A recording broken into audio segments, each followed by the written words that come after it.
Students, आज मैं बच्चों 8th क्लास के स्टूडेंट्स के लिए आश्रम पाठ लेकर उपस्थित हुई हूँ।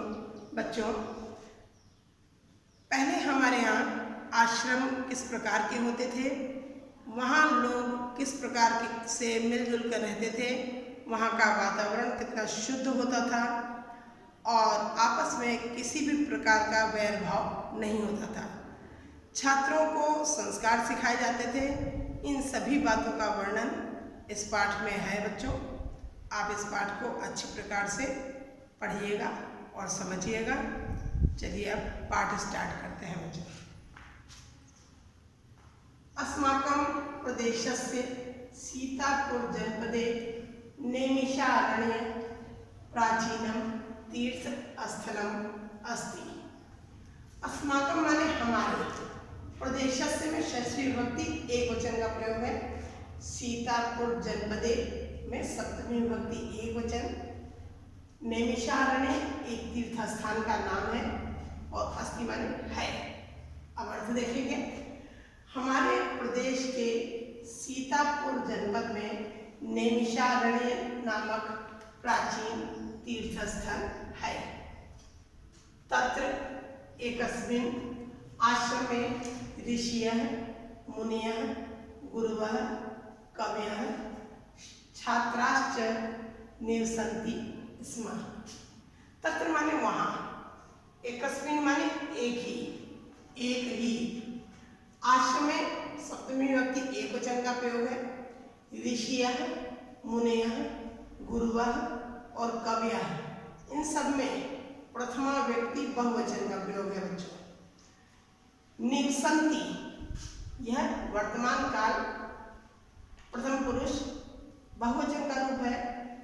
वर्तमान काल की क्रिया में अगर स्म शब्द जोड़ दिया जाता है तो यह भूतकाल की क्रिया बन जाती है। अब अर्थ देखेंगे। वहां एक ही आश्रम में ऋषि मुनि गुरु कवि और छात्र निवास करते थे। आश्रमस्य विशाले परिसरे अश्वत्थ वट निम्बाशोक वृक्षाणां गहना छाया भवति स्म। आश्रमस्य वही षष्ठी विभक्ति एक वचन। विशाले और परिसरे दोनों शब्दों में सप्तमी विभक्ति एक वचन का प्रयोग है। अश्वत्थ माने पीपल, वट बरगद, नीम और अशोक। गहना छाया यानी घनी छाया। फिर वही लट लकार की क्रिया है, इसमें स्म जोड़ दिया गया तो ये लंग लकार यानी भूतकाल की क्रिया बन गई। अब आप अर्थ देखेंगे।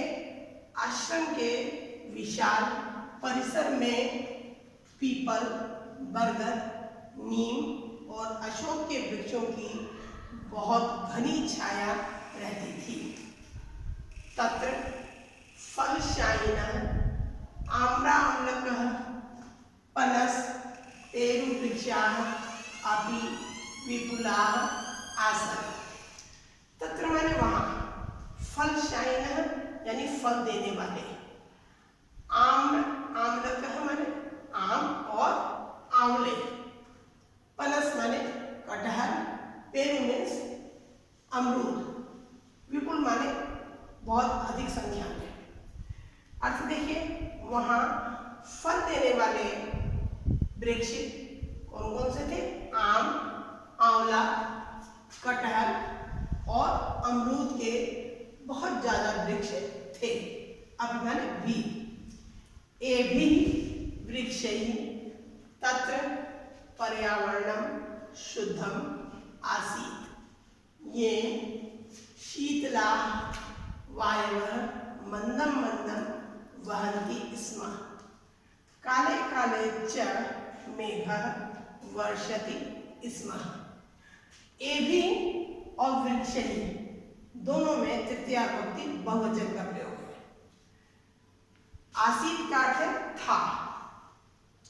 ये तृतीया विभक्ति एक वचन और वहन्ति स्म, फिर ये लट लकार की क्रिया लंग लकार में परिवर्तित हो गई क्योंकि इसमें शब्द जुड़ गया।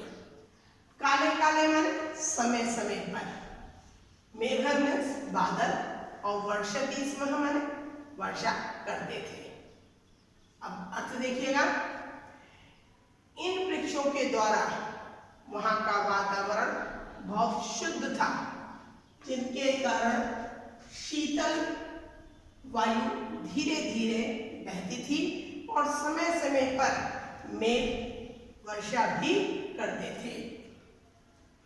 इदानीम अपि तस्मिन् आश्रमे धेनवः बलिवर्दाः अश्वाः अन्ये च पशवः स्वच्छन्दं चरन्ति। इदानीम अपि का अर्थ है अभी भी, तस्मिन् माने उस, बलिवर्दाः माने बैल, स्वच्छंदम माने स्वतंत्रता पूर्वक। अब देखिए, अभी भी या इस समय भी उस आश्रम में गाय, बैल, घोड़े और अन्य बहुत से पशु स्वतंत्रता पूर्वक चलते हैं। वृक्षेषु कपीनां कूर्दनम, चटकानां कूजनम, मयूराणां नर्तनं च दर्शकेभ्यः आनंदं ददति। वृक्षेषु सप्तमी विभक्ति बहुवचन, कपीनां षष्ठी विभक्ति बहुवचन। कपीनां का अर्थ है बंदरों का, कूर्दना माने कूदना, चटका नाम माने चिड़ियों का, मयूरा नाम मोर का, यह षष्ठी विभक्ति बहुवचन है। ठीक है बच्चों, अब देखिए, वृक्षों पर बंदरों का कूदना, चिड़ियों का चहचहाना, मोरों का नाचना दर्शकों को बहुत आनंद प्रदान करता है। तस्या आश्रमस्य समीपे गोमती नदी प्रवहति, प्रवहति माने बहती है। उस आश्रम के, तस्या आश्रम से यानी तस्य प्लस आश्रम से संधि है, उस आश्रम के समीप में या पास में गोमती नदी बहती है। तस्याः निर्मलं जलं सर्वे आश्रमवासिनः पीबन्ति स्म। उसके निर्मल जल को सभी आश्रमवासी पीते थे। आश्रमे पशवः पक्षिणश्च विरोधं विहाय एकस्मिन् घट्टे पानीयं पिबन्ति स्म, एकत्र वसन्ति स्म, तत्रैव खादन्ति स्म च। आश्रम में सभी पशु और पक्षी विरोध छोड़कर, विहाय माने छोड़कर, आपस के मनमुटाव को छोड़कर एक ही घाट का पानी पीते थे। एकत्र बसंती स्म, एक साथ रहते थे, बसंती माने रहते थे, और एक साथ वहीं पर खाते भी थे। आश्रम में छात्राणां कृते एते नियमा आसन्। आश्रम में छात्रों के लिए, कृते मीन्स लिए, इस प्रकार के नियम थे। आसन का मतलब है थे। छात्रों के लिए आश्रम में इस प्रकार के नियम थे। प्रातः सूर्योदयात् पूर्वम् उत्थातव्यम्, नद्यां स्नानं कर्तव्यम्, संध्या वंदनं करणीयम्, ईश्वरः नमनीयः, सह खादनीयम्, ततः पठनाय कक्षायां गन्तव्यम्। सूर्योदय का अर्थ है बच्चों सूर्य उदय से पहले, सूर्य उदय से, पंचमी विभक्ति एक वचन का प्रयोग है। प्रातः काल सूर्य उदय से पहले उठना चाहिए। किन्हें? छात्रों को। नदी में स्नान करना चाहिए। कर्तव्य माने करना चाहिए। करना चाहिए, ईश्वर को नमस्कार करना चाहिए, नमनीय माने नमस्कार करना चाहिए, और एक साथ खाना चाहिए, और ततः माने उसके बाद पठनाय चतुर्थी विभक्ति एकवचन, पढ़ने के लिए कक्षा में जाना चाहिए। एतान आश्रम नियमान सर्वे छात्राः पालनं कुर्वन्तः आसन्।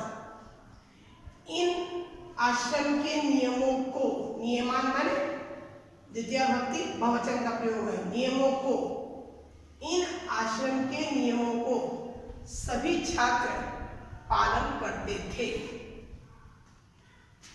संप्रत्यति, संप्रत्यति का अर्थ है इस समय भी, संप्रत्यति आश्रमो अयं छात्रेभ्यः श्रेष्ठं संस्कारं प्रयच्छति, प्रयच्छति माने देते हैं। इस समय भी यह आश्रम छात्रों को श्रेष्ठ संस्कार देते हैं, अच्छा संस्कार देते हैं। तत्र जातिगतं भेदभावं विना सर्वे निवसन्ति, वहाँ जातिगत भेदभाव को छोड़कर, भेदभाव के बिना सभी निवास करते हैं। वहाँ आपस में जातिगत भेदभाव नहीं माना जाता, वहाँ जाति के भेदभाव को छोड़कर सभी एक साथ निवास करते हैं। स्वास्थ्य संवर्धनाय व्यायामस्य योगस्य प्राकृतिक चिकित्सायाश्च शिक्षणं प्रचलति। संवर्धनाय माने बढ़ाने के लिए, संवर्धन करने के लिए, स्वास्थ्य को बढ़ाने के लिए व्यायाम, योग और प्राकृतिक चिकित्सा का शिक्षण यहाँ चलता रहता है।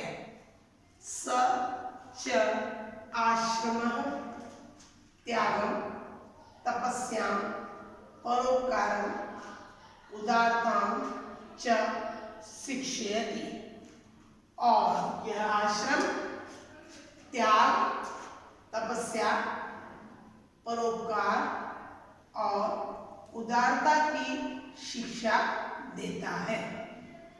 इस प्रकार के पहले हमारे यहाँ आश्रम थे, और इस प्रकार के संस्कार हमारे छात्रों को, हमारे विद्यार्थियों को दिया जाता था उन आश्रमों में।